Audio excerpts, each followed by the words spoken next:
It was the fall of 1982 when Bob Willett called my office and asked if I'd be interested in considering the chief financial officer position at Kettering.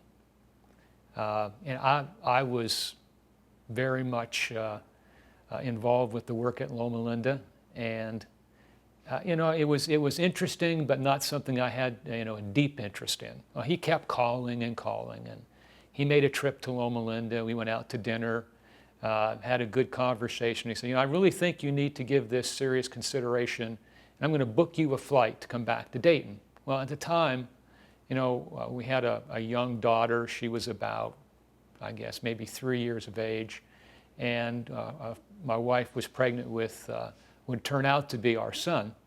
And making travel arrangements coming back to Ohio was not the easiest thing to do. But I said, okay, we should explore this. So we did, and came back to Dayton, and had an interview with Bob. Now that was quite an experience. If anyone's ever had the opportunity of interviewing with Bob, they would definitely relate to that. I remember very specifically, my wife was with me, and she, just thought, well, I think I'll join in the experience. And Bob was sort of caught off guard. He wasn't used to having, a spouse being a part of that experience. And so he said, you could just wait out here. We won't be long. Well, that turned out to be a 4-hour interview. And, I'm sure she was glad that she wasn't having to sit through all that. Bob had a reputation of interviewing people rather intensely. And, it was an interesting dialogue. It ranged from, how you live your life, your life experiences, to very deep technical issues.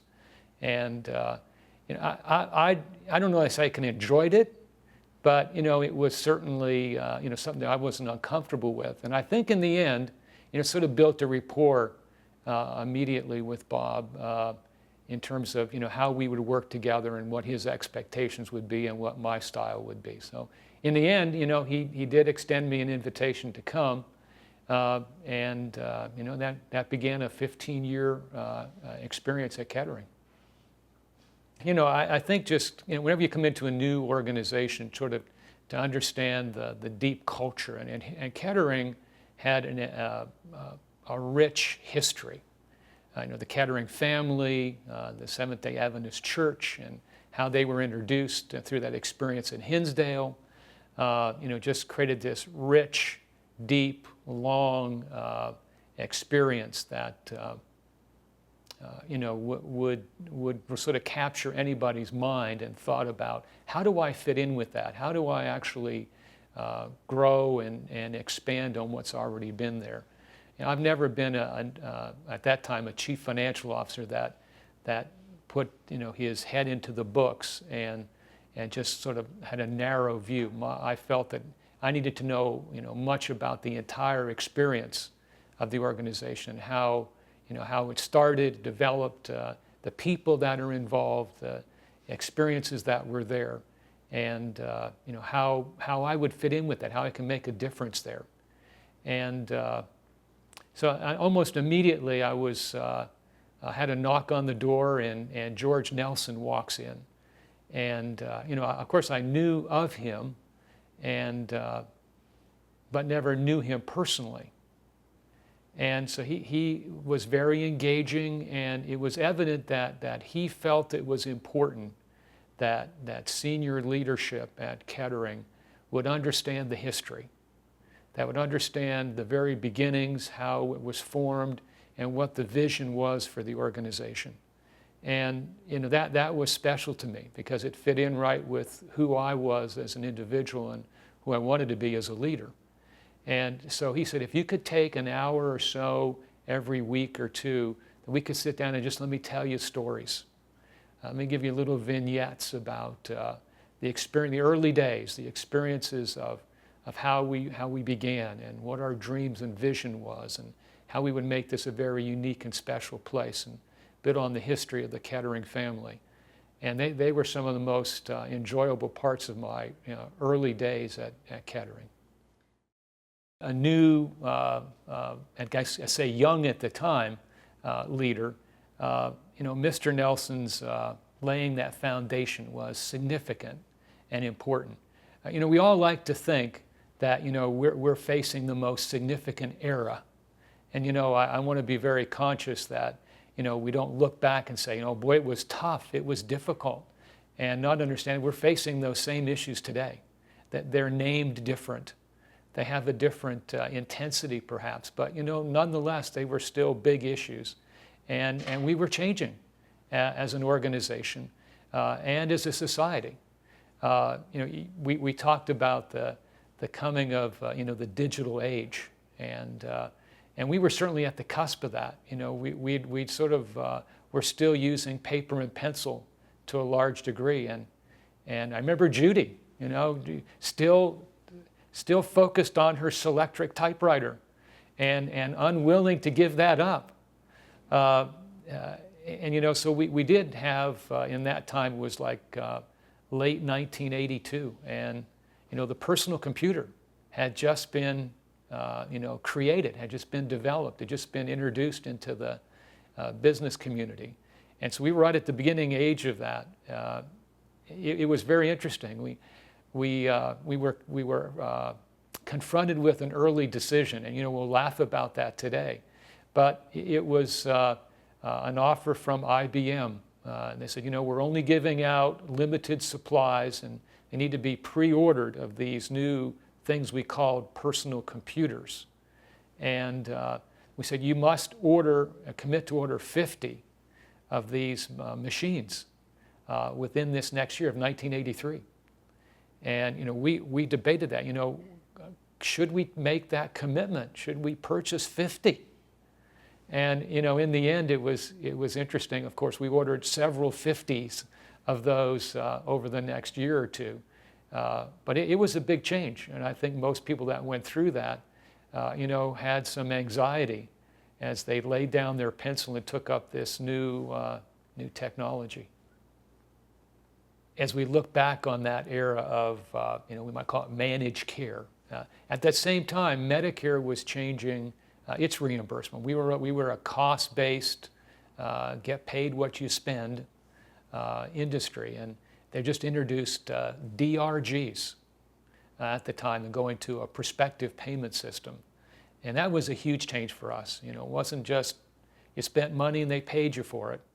That might be a little oversimplification, and it was a difficult era. But going to this where you're paid in advance on a lump sum to treat patients was not only a change for financing healthcare, but also a change for how do we care and treat for patients. Now with having targeted lengths of stay, and you were paid based on a projection of what that would be. We had a lot of interaction with medical staff during that era. Shortly thereafter, right on the heels of that, we were traditionally paid on a % of charges or our charges for caring for the non-Medicare population. And now came this era of HMOs and managed care, and that took Dayton by storm. Dayton had, I remember Bob Willett telling this story. He said, things started on the east or west coast, and about 5 years later they come to the east coast, and about 5 years later they come to Dayton. And well, I think we were on the end of that, train, and they had come to Dayton. And I remember those days specifically when at that time there was an HMO called Western Ohio. Now it's United Healthcare. They were intent on focusing on how do we manage healthcare costs for the employers, business community. And the first start of that was to come after the providers, physicians and hospitals, and negotiate a reduced rate of pay. And also to manage how long patients stayed in the hospital, whether they needed to be hospitalized, whether outpatient care would suffice. It was a major change for us. We saw our revenues decrease on all fronts, paid less for every patient we saw. They stayed less time in the hospital. More outpatients care began to grow. And so it was just a difficult experience, not only for those that were in leadership, but I remember department leaders and nurses and therapists and technicians all questioning, what's happening to us? Why is this happening to us? Will there be a bottom? What will the new healthcare story look like? Now having lived through multiple additional eras of that, it's evident right now that we have the ability as healthcare leaders, as physicians and other caregivers to adapt. And if we would have believed this was the end in 1985, we wouldn't be here talking today about this. But there have been multiple changes in healthcare financing and healthcare delivery. And we've adapted to every one of those. And I might say we've become better as a care delivery system despite it, not because of it. And we're about to face that same change today. In a few short days, the Affordable Care Act will engage with exchanges. We could pick up a newspaper and look at it today and see, this employer is reacting this way and this business is reacting that way. I'm quite confident that it's going to be a huge change for the country, for providers and employers and patients alike. But we'll adapt. We have a strong resolve, and we have bright people who are able to understand what's happening and make plans accordingly to be successful and create a better tomorrow. I think from the very beginning, mission was an important part of a foundational principle at Kettering. And, it was a perfect blend between, finding the way of service. Certainly, we had Seventh-day Adventist roots, and they were important to us. And there was a heritage of Adventist healthcare that was evident.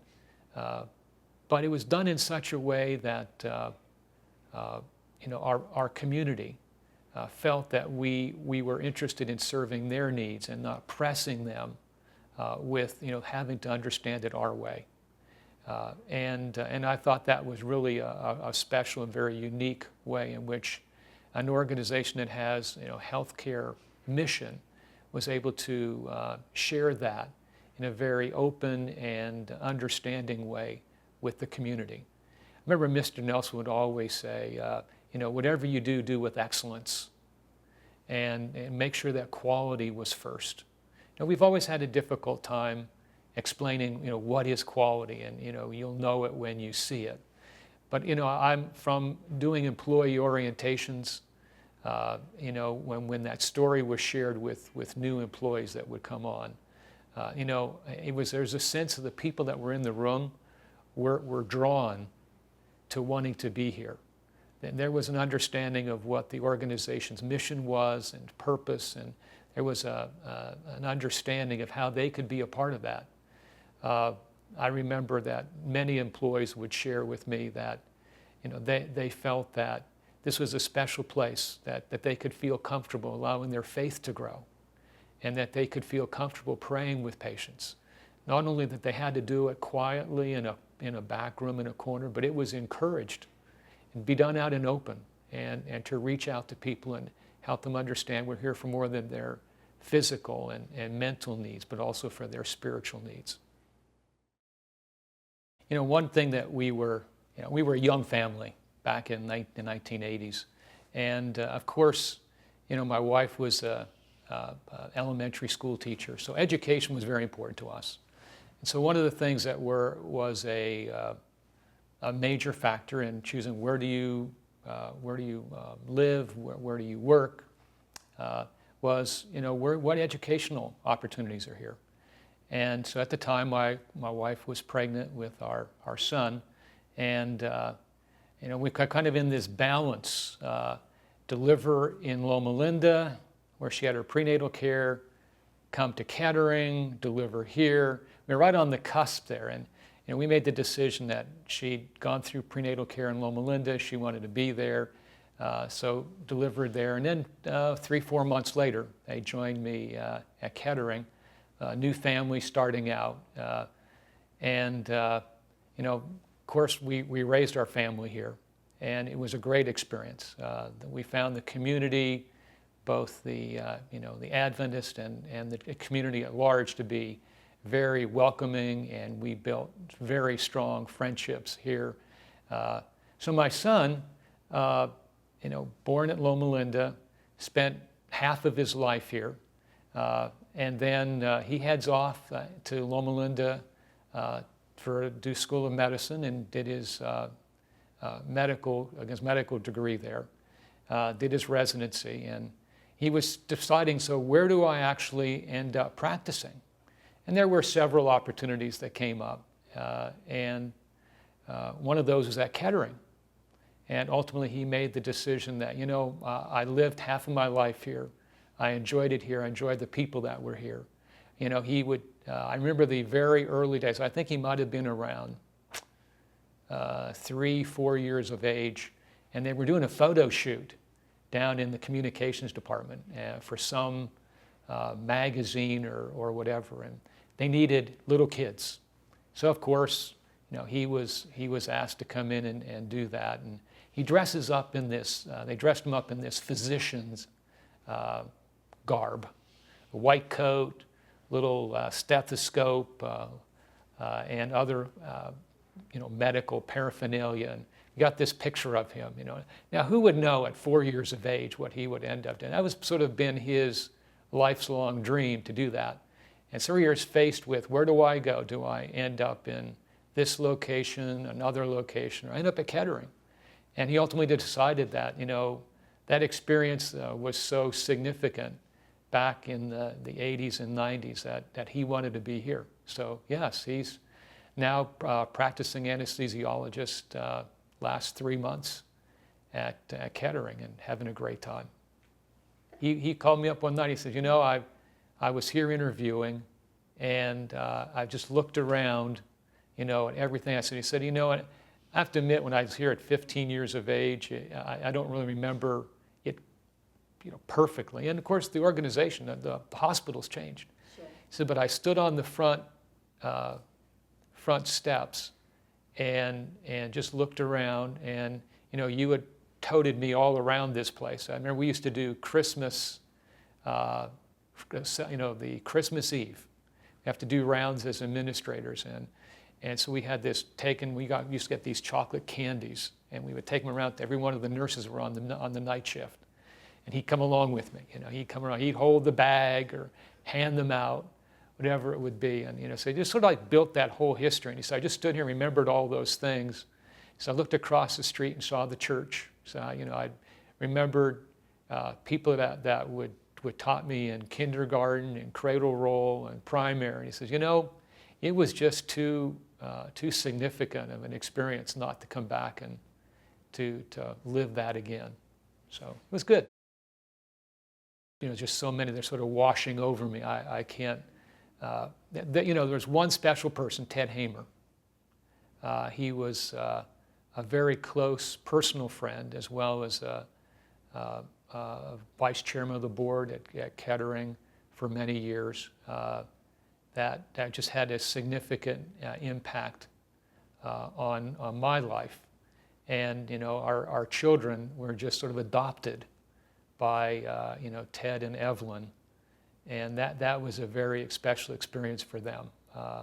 They still recall going to their home at Christmas and playing on the piano and the organ what they had learned, sort of a little mini recital, and just having that great experience. That was a good personal memory that tied directly into Kettering's governance process. That was really special. I think we started Heart to Heart during the time that I was here, and that was sort of like the first major outreach that we had in the community in a way that would draw hundreds and thousands of people together. I can remember sort of the first early programs like that down in the Kettering Tower, and having the that sort of gala event and then the performances afterwards. I saw that as a major outreach into the community. I also felt that one thing that Bob and then Frank emphasized was let's make sure we're a part of the community, and folks like John Lombard would engage, and he asked me to serve on the Dayton Art Institute board. And that's just one example of many ways that leaders at Kettering Medical Center integrated with the community and brought them in, and we became a part of that process as well. Ted was a very special person. He brought a unassuming, very down-to-earth perspective to the challenges that we face. Now, he wasn't a healthcare professional, but he studied significantly to understand the issues we were facing. He was a leader at the Mead Corporation, and he brought that experience with him, both from the business as well as the community perspective. And he would invest significant amount of time trying to understand what our issues were and how he could be helpful to that. He built a very significant bridge between the Adventist Church and the leadership at Kettering. And the leadership of the church had a great deal of confidence in him. He said he wasn't biased with trying to take a position on behalf of the hospital or the church, but tried to pull these two parts of leadership together, and that was really significant. You mentioned the story about the seed corn. He always was clear. He says, let's make sure that we're performing well, that we accomplish and meet our objectives. He says, because you don't want to eat the seed corn. In that regard, he's saying, let's make sure we use the seed corn to grow, not to live on. And something that I have on my desk today, Peter Bath, a good friend and a colleague over the years. We were through a number of challenging issues with regards to governance and structure of the medical center, relationship in the community and the church. And that was a difficult 2-year period of time. And Ted was right there with us, helping us to navigate those waters. And on my desk, I know Peter has the same little paperweight. And engraved on there is a statement that Ted made. He said, remember, this is the Lord's work. Healthcare was changing. There were alliances being built. And this is just one of those things. We go from, we talked about the new technology age. We talked about managed care. We talked about changes in Medicare. And a part of that history, a part of that continuum was, the alliances that would start to be built. We weren't an island unto ourselves, this hospital or this hospital system, but how do we begin to understand that to meet the challenges that were coming our way, we had to find and build partnerships. And, one that we worked on for some time was a relationship with Grandview and Southview. And now, of course, we look back and say, wow, that was 1995, 96 when that began to form. And now, of course, there's a new Kettering Health Network that's in place. And so that early thought process of a couple of people sitting around the table saying what could be, now developed and evolved into something that we're actually living in today. And it's great to come back and watch from afar now that early development taking form and seeing the great system and delivery network that's here today. I remember how that started. Just now kind of processing that in my mind. Jim Spiegel, who was the chief financial officer at Grandview, and I were having lunch one day, and we were talking about, what was happening in Dayton, what was likely to take place as the future would unfold. And, of course, the landscape is different today than it was. I mean, we had a full array of independent facilities in Dayton. And I said, we should probably think about, having a more formal conversation about that. There's, there are lines that are drawn over a period of time that you would think would never be crossed. And this was really the first kernel. So I come back and sat down with Frank and said, "Say, Frank, I had this interesting conversation today.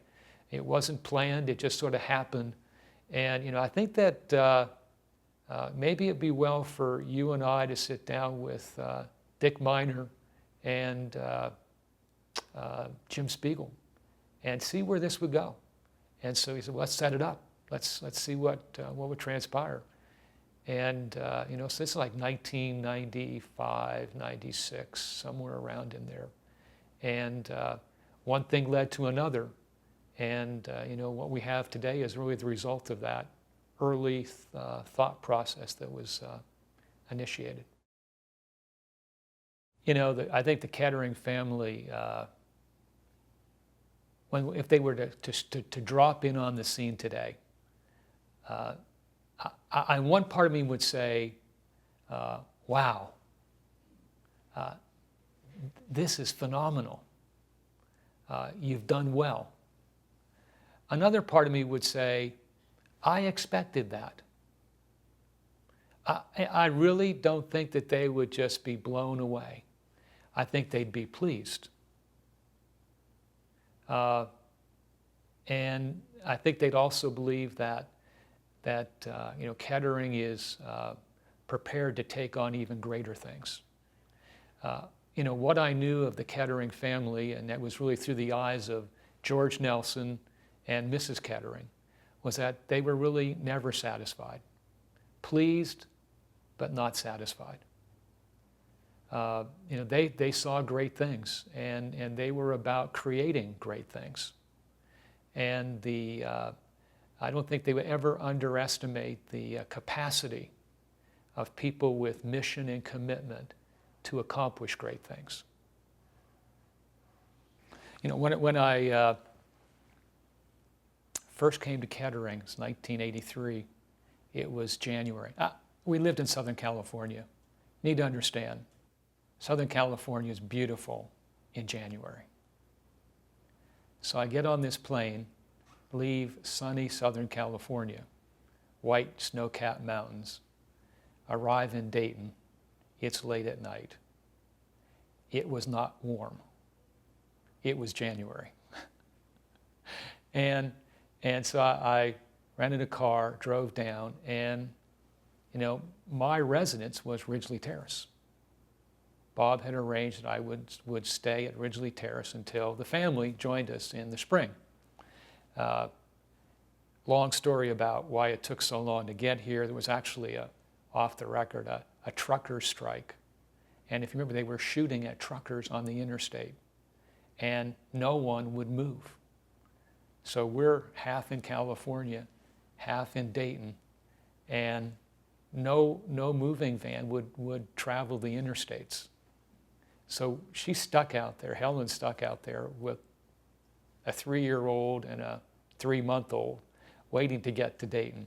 So it was cold. We were living in Ridgeleigh Terrace, and it was a great experience. Annabelle was the caretaker, and I hung out there for several months. And so fast forward, Frank and I and Ted Hamer, I believe it was, and we were actually at a Wright State University basketball game at the Nutter Center. And I was on call that week. And, my pager went off. This was long before cell phones, get it? I mean, this was, we were still dealing with pager. I went out, picked up a pay phone, called the operator, and the words that came across still stay with me. Ridgeleigh Terrace is on fire. And so my immediate thought was, of course, there's a small kitchen fire or something in the fireplace that will be quickly extinguished. And I said, well, you know, how significant is it? He says, well, there's several fire trucks that are on their way here, but I can tell you no more than that. So I went back to the arena and leaned over to Frank and said, Frank, I think we're going to need to leave early. There's a fire at Ridgeleigh. And so we hopped in the car, drove down. We got to Southern Boulevard, and Frank was driving. And immediately we knew this was a big deal because there were these large 3 or 4 inch water hose lines draped all over the floor. So our car is bumping through the road. And we tried to make our way up the drive to Ridgeleigh Terrace, which we were stopped short because of the fire equipment that was there. So we left the car, climbed up the rest of the hill, and you know, there was this blaze right before our eyes. And you know, Frank and I looked at each other, and you know, we're just immediately taken back. I don't think either one of us would rate ourselves as historians, but you know, there was history right before our eyes that was just sort of melting away. So we were there for a significant part of the night, trying to get it controlled. And I remember Frank was talking to Mrs. Kettering on the phone, and you know, he wanted to go in and make sure we could get out some of the portraits that were in Ridgeleigh Terrace. And Mrs. Kettering's response was something like, don't worry about all those material things, just make sure that no one gets hurt. And you know, it was just so hot and so you know, so intense of a fire that no fireman was getting inside. All the fire was fought through, you know, exterior means, and basically was controlling the blaze and letting it burn down. The next morning came, and of course, you know, one of the first things that was on our mind is, let's get in and see what damage was done. And it was just amazing to see the destruction. If you recall, there was the sitting room, and there was this baby grand piano that sat there. And you look around, because now there's no interior walls. There was no roof, ceiling, anything to 2 stories. You just looked up and saw the sky. And we looked at the piano that was sitting there, and all that, this talked about the intensity of the heat. All that was left was the soundboard, the cast iron soundboard sitting on the floor, on the concrete. And everything else was gone. There's nothing but ash all around. As we looked up, we could see some of the steel infrastructure that was there, and it was bent like a pretzel. In terms of just looking, we knew then the intensity and severity of that fire. And then, of course, began the work of, well, what do you do with a landmark? You rebuild it. And I think Frank had a dream, a vision of what that could be, shared it with Mrs. Kettering, and you know, so what we see today is the new Ridgeleigh Terrace, a bit more functional for our needs today, but yet a very close replica of what you know, the original home looked like. Kind of a side note, they were installing, there was an organ on between the 1st and 2nd floors. That's sort of a platform area, sitting area, right as you went up from the 1st to 2nd floor. And there was an organ that was there, one of the first organs in a home of that size. And so they were putting in this new organ. So I was just curious. So, you know, where would you find an organ of an era that you'd want to say, this is really the right musical instrument to put in to this home? And so we had this find in Pennsylvania. Well, I was born in Pennsylvania. And so, you know, okay, so let's just get curious here. So, well, whereabout would that be? So, well, there's this little town, there was a theater in Hazleton Pennsylvania that we found this organ. I said, well, what was the name of that theater? So it was the Grand Theater. I said, okay. Well, I happened to be born in Hazleton, Pennsylvania, and had been to that theater many times. So to see that, because there's this connection that came back and said, hey, that was like my hometown's organ that ends up in Ridgeleigh Terrace in Kettering, Ohio.